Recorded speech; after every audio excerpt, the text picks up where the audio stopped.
Queridos e amados irmãos da Igreja Presbiteriana Memorial em Muribeca, que a graça e a paz do Senhor seja com todos vós, convosco permaneça, meus amados irmãos. É um privilégio e alegria estar com vocês mais uma vez nessa transmissão e podermos meditar na palavra do Senhor. Palavra essa bendita, palavra viva, eficaz e mais cortante do que qualquer espada de dois gumes, que penetra ao mais profundo do nosso coração e transforma as nossas vidas. Meus amados irmãos, eu gostaria de convidá-lo dessa feita a abrir a sua Bíblia comigo em 1 Pedro. Nós vamos dar continuidade. 1 Pedro, capítulo 1, os versos de 6 a 9. Será o nosso texto de hoje. 1 Pedro, capítulo 1, versos de 6 a 9, diz assim um texto sagrado. Nisso exultais, embora no presente, por breve tempo, se necessário, sejais contristados por várias provações, para que, uma vez confirmado o valor da vossa fé, muito mais preciosa do que o ouro perecível, mesmo apurado por fogo, redunde em louvor, glória e honra na revelação de Jesus Cristo, a quem não havendo visto amais, no qual não vendo agora, mas crendo exultais, com alegria indizível e cheia de glória, obtendo o fim da vossa fé, a salvação da vossa alma. Feche os seus olhos comigo e vamos orar. Senhor Deus, amado Pai, graças te damos, Senhor, pela tua palavra bendita, palavra gloriosa, Senhor, palavra que fala o mais profundo do nosso coração. Nos ajude, Senhor, em tempos tão difíceis, Pai, de crise, de pandemia, de muitas vezes desespero, preocupações, lágrimas, anseios. Nos ajude, Senhor, a não termos a nossa fé abalada, mas nos mantermos firmes no Senhor. Ajuda a tua igreja, Pai, que padece por tantas necessidades, que tem tantas preocupações e anseios no coração, Pai. Ajuda-nos a caminhar, Pai, fortalecendo uns aos outros e sendo fortalecidos pelo Senhor, pela tua palavra bendita. Tu conheces, ó Deus, as necessidades da tua igreja. Tu conheces, ó Deus, o coração de cada irmão, de cada irmã.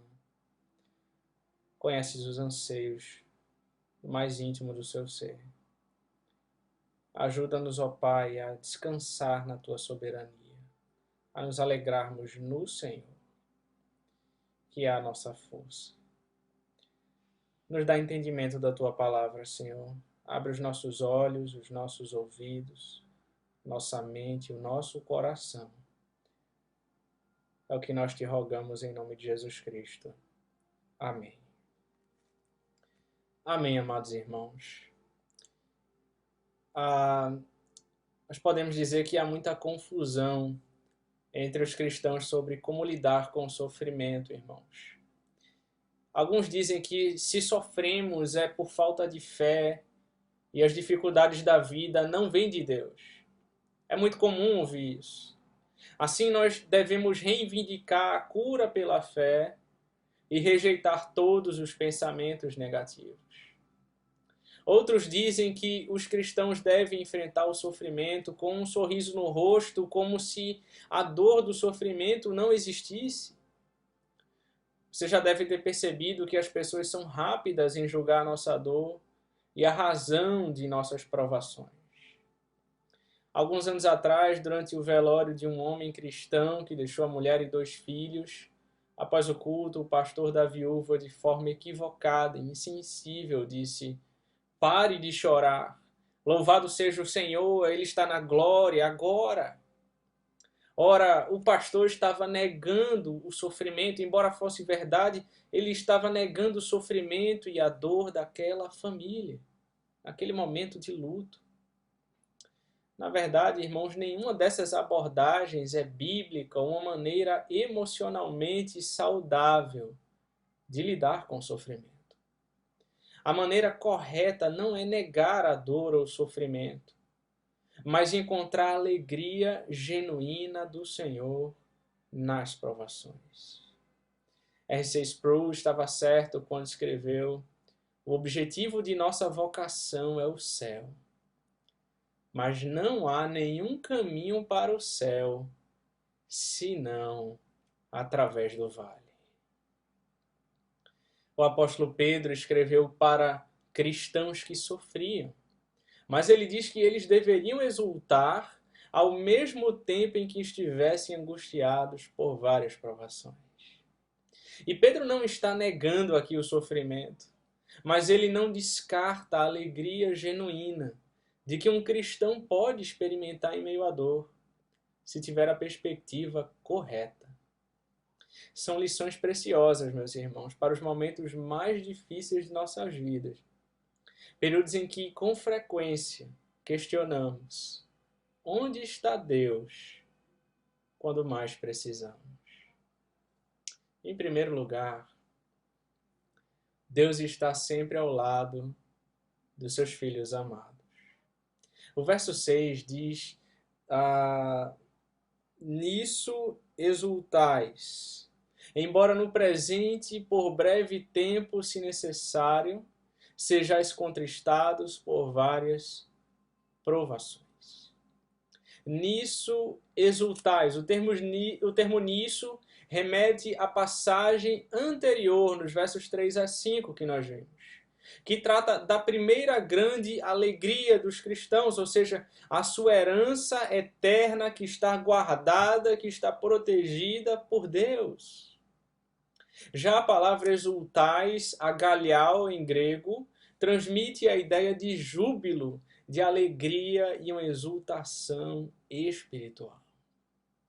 Jesus usou agaliao em Mateus 5,12, além da palavra comum para regozijo. Assim, ele intensificou o significado de sua ordem para os discípulos.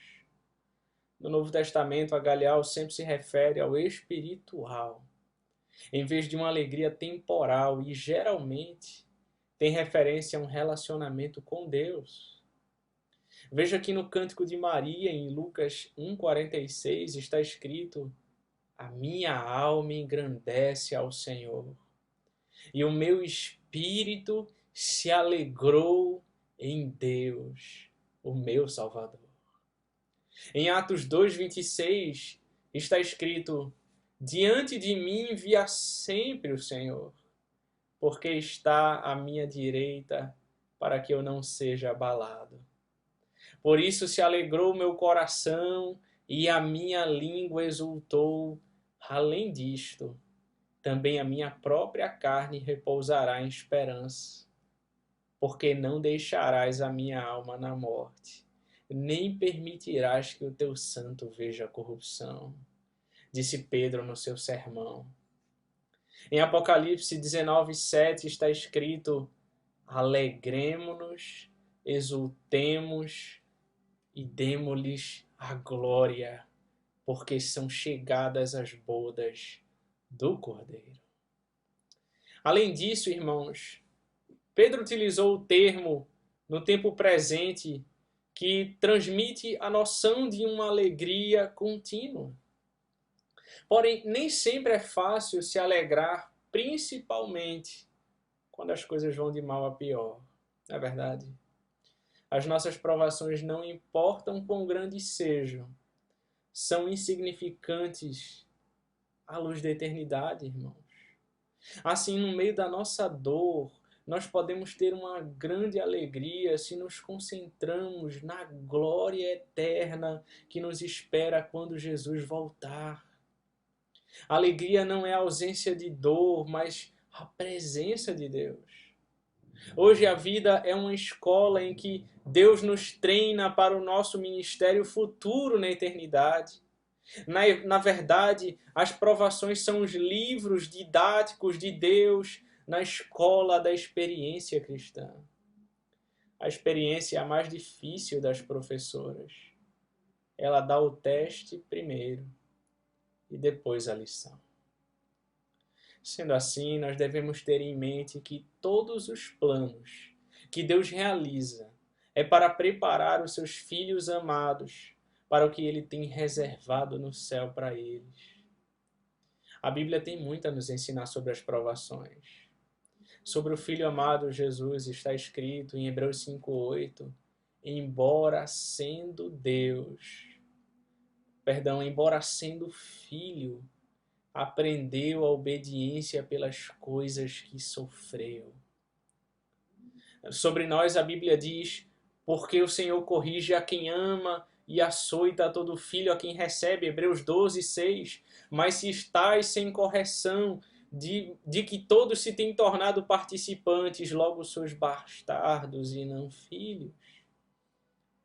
Em 2 Timóteo 3:12 está escrito, ora, todos quantos querem viver piedosamente em Cristo Jesus serão perseguidos.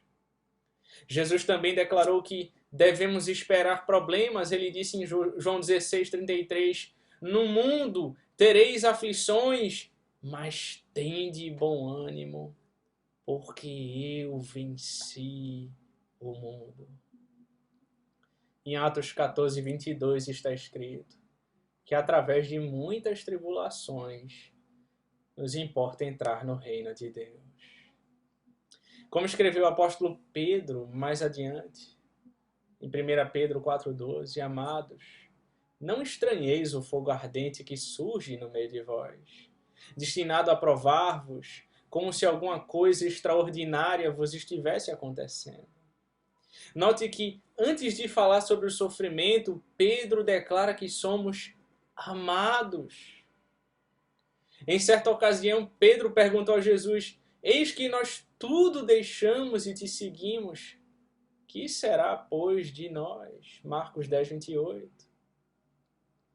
E Jesus respondeu dizendo,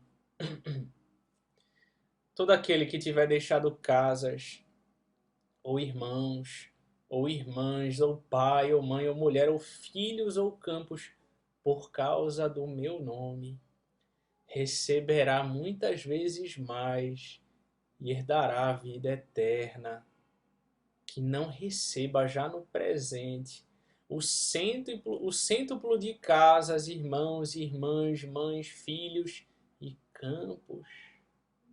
Veja, sem dúvida, se o texto parasse aí, seria um negócio maravilhoso. Quem não se inscreveria para um programa como esse? Mas em seguida Jesus acrescentou que não receba já no presente o cêntuplo de casas, irmãos, irmãs, filhos e campos com perseguições, e no mundo por vir a vida eterna. Diz o verso 30. Assim, nessa vida, irmãos, provações, perseguições, dificuldades fazem parte da vida cristã. Há bênçãos incontáveis, como Jesus deixou claro aos discípulos. Em João 10:10 ele diz, é uma vida verdadeiramente abundante. Interessante, irmãos, que existe uma planta marinha que cresce a uma profundidade de 150 a 200 pés e consegue boiar sobre as ondas do oceano. O caule dessa planta, ela possui menos de 1 polegada de espessura, mas é capaz de resistir às ondas mais fortes e violentas do mar. Ora, qual é a chave para a resistência dessa planta aparentemente frágil diante da pressão das ondas? De acordo com os biólogos, a planta sobrevive porque está solidamente ancorada às rochas que se encontram no fundo do mar. Da mesma forma, nós podemos suportar os golpes da vida se também estivermos ancorados adequadamente na rocha. Não importa quão fraca pareça a nossa fé, quando estamos ancorados nas promessas infalíveis da palavra de Deus, nós podemos resistir ao sofrimento mais difícil. Lembre-se de Daniel e seus amigos que, apesar de estarem plantados na Babilônia, seus corações e mentes estavam firmemente empenhados nos absolutos de Deus. E, portanto, eles foram capazes de enfrentar e resistir às pressões de uma sociedade pagã. Aqueles que são amados por Deus não estão isentos das dificuldades da vida. Mas por quê? Por que Deus permite que enfrentemos as mais duras provas? Não é essa a mesma pergunta que fazemos? Por que Ele permite? Segundo lugar, porque Ele está sempre ao lado dos seus filhos amados para refinar a nossa fé. E nós daremos continuidade a esse sermão da próxima feita. Eu gostaria de orar agora com você. Feche seus olhos e vamos orar. Senhor Deus amado, obrigado, Pai, pela Tua palavra. Obrigado porque Tua palavra, ó Deus, nos fortalece, nos anima, nos ajuda a caminhar, Pai. Fortalece, ó Deus, aqueles irmãos que estão fracos, que estão se sentindo abatidos, que nesse momento, quem sabe, ó Deus, estão tão angustiados. Que o Senhor os visite com graça, Pai. Que o Teu Santo Espírito os visite, ó Deus, com alegria, com regozijo no Senhor, com esperança das Tuas promessas, ó Pai. É o que nós te rogamos. E que a graça e a paz de nosso Senhor Jesus Cristo, o amor de Deus, o nosso eterno e bom Pai, e as mais doces consolações do Espírito, sejam convosco. E convosco permaneçam desde agora e para todo sempre. Amém. Que Deus te abençoe, meu querido irmão.